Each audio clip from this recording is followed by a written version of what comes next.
Ένα σπουργίτι.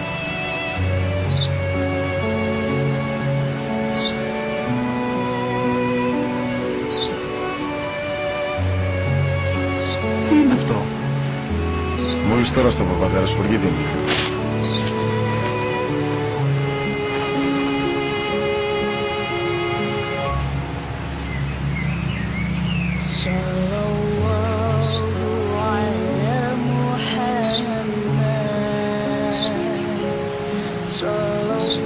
Τι είναι αυτό? Ένα σπουργίτι είναι πατέρα. Ένα σπουργίτι. Σπουργίτι!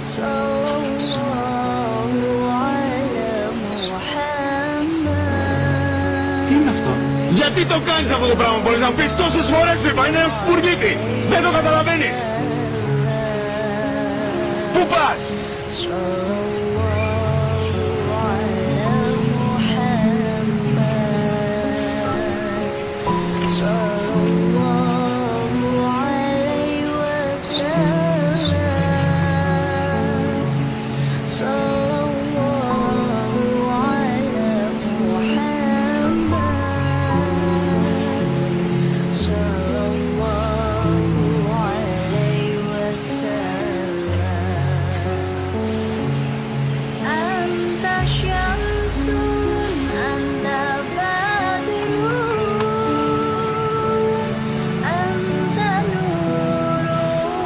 Δυνατά.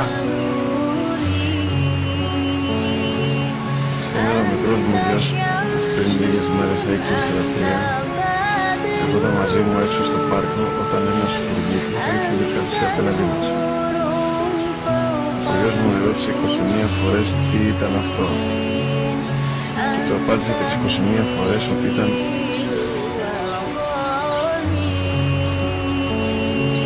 ένα σπουργίτι.